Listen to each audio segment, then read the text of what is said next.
Banking fraud আর financial ফ্রডের কারণে প্রতিদিন বহু মানুষ প্রতারিত হচ্ছেন এবং ভারতবর্ষে নিজেদের উপার্জিত টাকা প্রতারকদের কাছে হারিয়ে ফেলছেন।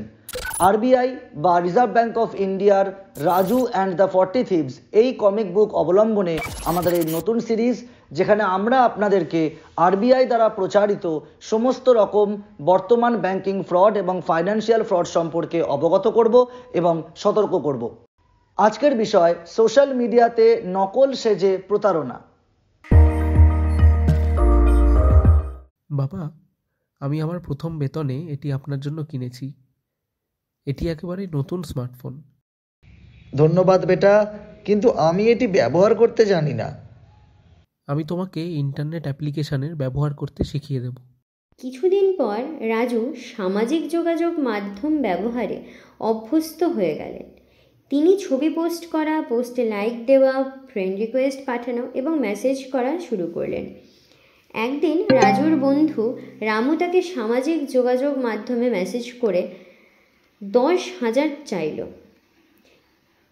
একটি মেডিকেল ইমার্জেন্সির জন্য। রাজু তৎক্ষণাৎ রামুর দেওয়া অ্যাকাউন্টে টাকা পাঠিয়ে দিলেন। এই বিভাগে যেসব বিষয়গুলি করণীয় সেগুলি হলো, প্রথমত, পেমেন্ট করার আগে প্রকৃত ব্যক্তিকে ফোন করে বা সাক্ষাৎ করে যাচাই করুন। দ্বিতীয়ত, পেমেন্ট করার জন্য অ্যাকাউন্টের বিবরণ ভালোভাবে পরীক্ষা করুন। তৃতীয়ত, নিকটস্থ সাইবার ক্রাইম পুলিশ স্টেশন এবং ন্যাশনাল সাইবার ক্রাইম রিপোর্টিং পোর্টালে অভিযোগ জানান। কিছুদিন পর রামু রাজুর সাথে ব্যক্তিগতভাবে মিলল বা দেখা করল। হাই রাজু, অনেকদিন পর দেখা হলো। তুমি এখন ভালো আছো? তোমার কি হয়েছে? কি ছিল সেই মেডিকেল এমার্জেন্সি? আমি একদম ভালো আছি, কিছুই হয়নি।